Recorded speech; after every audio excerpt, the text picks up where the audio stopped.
Hi, this is Dr. Gwen Fisher in Psychology 440, Industrial Psychology, the last and final part of Module 1. This is Module 1.5, in which I'll discuss a more recent history of IO psychology.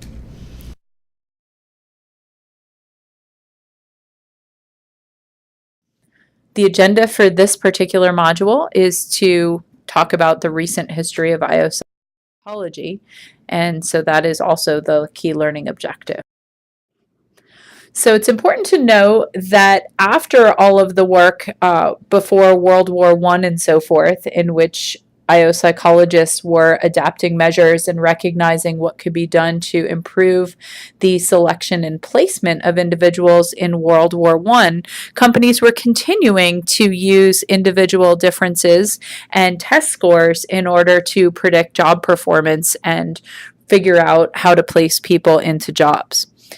As employers realized that interests and attitudes and personality might be contributors to desirable outcomes like productivity and workforce stability, there were a lot of tests that had entered the market. However, as all these tests were developed and marketed and companies were using them, there were questions about whether they might relate or result in discrimination. In 1964, the Civil Rights Act was passed. It was written in sections called titles, and each of the titles addressed a specific area of possible discrimination, such as voting, education, or housing. The section that deals with employment discrimination is Title VII of the Civil Rights Act. It's required for employers to be able to justify the use of tests for personnel selection.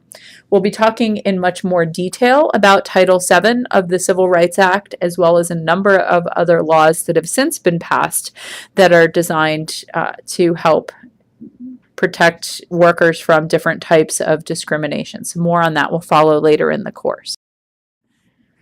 Here are some other key dates. The American Psychological Association was founded back in 1892. And a couple decades later, one of our top journals in the field, the Journal of Applied Psychology, was first published in 1917. In fact, we're coming up on the 100th anniversary of the Journal of Applied Psychology.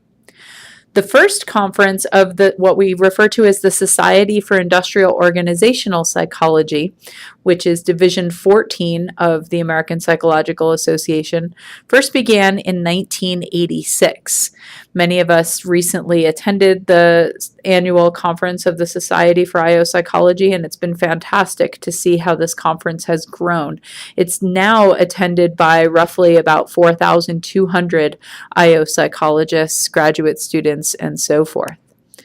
In 1990, there was a set of handbooks of IO psychology that were published, which served as an excellent resource of material and what we know about IO psychology in the field.